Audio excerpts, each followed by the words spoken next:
안녕하세요, 여러분. 트롯 이야기 전해드리는 채널입니다. 오늘은 저 사람 그냥 가수가 아니었네 라는 말이 절로 나오는 남자 김호중의 진짜 무기와 소름 돋는 비밀을 파헤쳐 보려 합니다. 성악으로 단련된 성량, 언어와 감정을 꿰뚫는 감각, 무대 뒤 인간적인 일상까지 한 번에 정리해 드릴게요. 그럼 지금부터 김호중이라는 이름이 왜 특별한지, 그의 첫 소절이 울려 퍼지는 순간에 숨겨진 이야기 속으로 함께 들어가 보시죠. 많은 사람들은 그를 단순히 성악 전공 출신 트로트 가수 정도로 기억한다. 무대에서 고음을 시원하게 올리고 발라드와 트로트를 넘나들며 가끔은 클래식 무대에도 선다고. 그런데 그 이면에 숨겨진 진짜 무기는 생각보다 훨씬 더 복합적이고 깊고 심지어는 집요하다. 그 진짜 무기를 하나씩 벗겨보는 순간 팬이든 아니든 간에 모두 같은 말을 내뱉게 된다. 아, 이 사람 인생 전체를 소리 하나에 걸어버린 사람이구나. 김호중의 모든 이야기는 결국 목소리에서 출발한다. 그는 성악가로 훈련을 받으며 마이크 없이도 대극장 맨 끝줄까지 소리를 보내는 법을 몸에 새겼다. 성악 훈련이라는 것은 생각보다 훨씬 혹독하다. 단순히 크게 부르는 연습이 아니라 폐 전체를 울려서 몸을 악기처럼 사용하는 법, 공기를 파도처럼 밀어내는 법, 한 소절 안에서 수십 개의 미세한 뉘앙스를 조절하는 법을 매일, 매 순간 반복하는 과정이다. 이게 몇 년도 아니고 10년이 넘는 시간 동안 그의 일상이었다. 그러니 지금 우리가 듣는 한 소절은 그저 재능이 아니라 뼈와 근육에 새겨진 시간의 결과물이다. 테너 중에서도 스핀토와 리릭의 장점을 동시에 가진 음색. 음악 관계자들이 이렇게 표현하는 그의 목소리는 말 그대로 양면을 지닌 칼 같다. 고음을 치고 올라갈 땐 섬광처럼 날카로운데 중저음으로 내려올 때는 갑자기 따뜻하고 포근하다. 그래서 사람들은 고음을 듣고 전율하고 중저음을 듣고 울컥한다. 오페라 아리아 속에서 이 목소리는 웅장하게 폭발하고 트로트에서는 애절함으로 변주되고 발라드에서는 조용한 위로가 된다. 장르의 경계 따위는 이미 오래전에 무너진 지 오래다.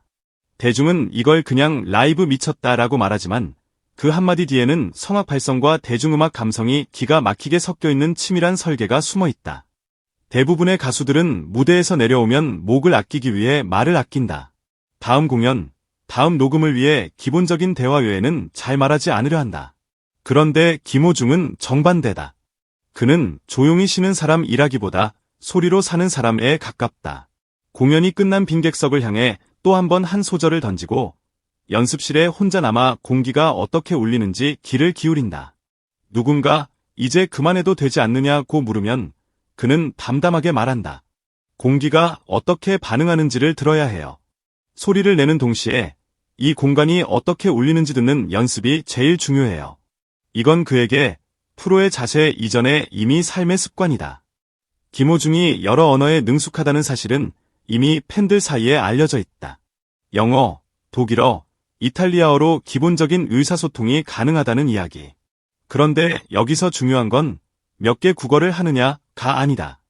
그는 언어를 잘하는 사람이라기보다 언어를 소리로 분석하는 사람에 가깝다. 가사가 가진 자음과 모음이 발성에 어떤 영향을 미치는지, 특정 발음이 감정선에 어떤 결을 더하는지, 한 음절의 길이를 0.1초만 늘려도 분위기가 어떻게 바뀌는지 끝없이 들여다본다. 그래서 그의 외국어 무대에서 느껴지는 건 유창함이 아니라 설득력이다. 가사 뜻을 완벽히 아는 사람처럼, 그 언어를 원래 쓰던 사람처럼 소리의 표정을 만들어낸다. 그가 걸어온 길 중에서도 가장 드라마틱한 장면 가운데 하나는 세계적인 테너 안드레아 보첼리가 그를 위해 신곡을 선물했다는 사실이다. 그것도 단순한 피처링이나 콜라보가 아니라 당신의 목소리에 어울리는 곡을 만들어 보고 싶다는 의미를 담아 직접 건넨 곡이었다. 이건 외의상 주고받는 인사 수준이 아니다. 성악계의 거장이 한 사람의 목소리를 인정하고 미래를 함께 상상해 보겠다는 선언에 가깝다. 이 곡을 두고 김호중은 평생을 두고 노래로 갚아야 할 숙제라고 표현했다. 가벼운 말이 아니다. 이 한 장면은 그의 실력과 진정성이 국경을 넘어 평가받았다는 가장 극적인 증거다. 무대 위에서의 그는 웅장하고 거대하다. 그런데 일상으로 내려오는 순간 전혀 다른 얼굴이 등장한다. 그는 혼자 떠나는 여행을 좋아한다. 유럽에 머물던 시절 화려한 관광지가 아니라 작은 골목, 동네 시장, 이름 없는 성당을 찾아다녔다. 현지인들이 장을 보고 아이들이 뛰어노는 일상 한가운데서 사람들의 말투와 웃음소리, 심지어는 길거리에서 흘러나오는 노래까지 귀에 담았다. 사람들이 어떻게 말하고 웃고 노래하는지 보는 게 공부였다는 그의 말처럼 여행은 그에게 단순한 휴식이 아니라 거대한 인생 연구였다. 이 조용한 관찰들이 나중에 그의 무대에서 표정 있는 노래로 되살아난다. 의외의 취미도 있다. 바로 맨체스터 유나이티드 FC의 열성 팬이라는 점이다. 바쁜 스케줄 속에서도 경기 결과와 하이라이트는 어떻게든 챙겨본다. 승부가 갈리는 순간에는 소파에서 벌떡 일어나 소리를 지르고 마음에 안 드는 장면이 나오면 투덜거리기도 한다. 그 모습을 본 주변 사람들은 말한다. 방금 전까지 대극장에서 관객을 울리던 성악가가 맞나 싶을 정도로 TV 앞에서는 그냥 축구 좋아하는 동네 형 같다고. 화려한 조명과 박수 소리가 사라진 뒤 집 소파 위에서 메뉴 경기에 몰입해 있는 그의 모습은 누구보다 평범하고 인간적이다.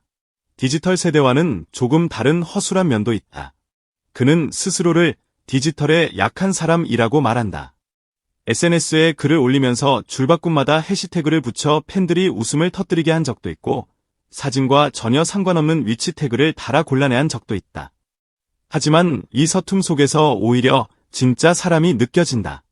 화면 속에서 완벽하게 계산된 이미지보다 조금 어설프고 엉뚱한 실수가 더 큰 호감을 부르는 법이다. 그는 팬들과의 소통에서도 글 잘 쓰는 사람이 되려고 하기보다 눈을 맞추는 순간을 더 중요하게 여긴다. 짧은 인사 한마디보다 잘 지내셨어요? 라고 바라보는 그 눈빛의 팬들은 더 큰 위로를 받는다. 완벽해 보이는 사람에게도 약점은 있다. 김호중에게 그 약점은 바로 춤이다. 여러 방송에서 그는 거침없이 털어놓는다. 몸이 말을 안 들어요. 안무 연습을 하다가 자신의 영상을 보고 혼자 웃음이 터져버린 일화는 팬들 사이에서도 유명하다.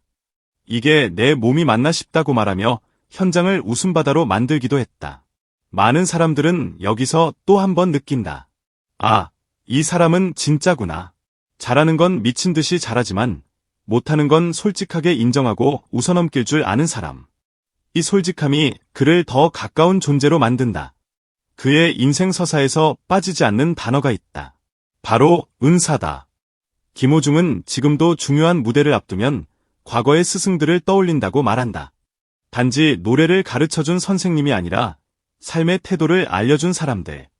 어려웠던 시기에 자신을 믿어준 사람들의 얼굴을 하나하나 기억한다. 그래서 그에게 성공은 절대로 혼자 이룬 결과가 아니다. 함께 버텨준 사람, 기회를 준 사람, 옆에서 응원해준 사람들의 이름을 떠올리고 그 이름에 부끄럽지 않은 노래를 하는 것. 그것이 그가 말하는 성공의 조건이다. 팬덤에 대한 태도 역시 남다르다. 그의 팬층은 중장년층 비중이 특히 높다고 알려져 있다. 누군가는 젊은 팬이 적다고 말할지도 모른다. 그러나 김호중은 이 사실을 누구보다 자랑스러워한다. 지방 곳곳에서 올라온 손편지, 팬들이 직접 키운 농산물, 정성스럽게 담근 반찬들. 그는 그 선물들을 받아들고 이렇게 말한다. 집에 돌아오면 고향 냄새가 난다. 스타와 팬이라는 수직 관계를 넘어 서로의 삶을 조금씩 나누는 수평 관계. 그래서 그의 콘서트장은 단순한 공연장이 아니라 한 번씩 모여서 안부를 나누는 큰 마을 잔치 같다. 저 사람 그냥 가수가 아니었네? 김호중 진짜 무기, 알고 보면 소름. 이 말은 과장이 아니라 그의 삶 전체를 들여다본 사람이라면 누구나 고개 끄덕일 수밖에 없는 결론이다. 그리고 우리 모두는 안다. 이야기는 아직 끝나지 않았고 지금 이 순간에도 현재 진행형이라는 것을. 다음 무대에서 첫 소절이 시작되기 전 그 짧은 침묵마저 하나의 서사가 되어 우리를 다시 전율하게 만들 것이라는 사실을.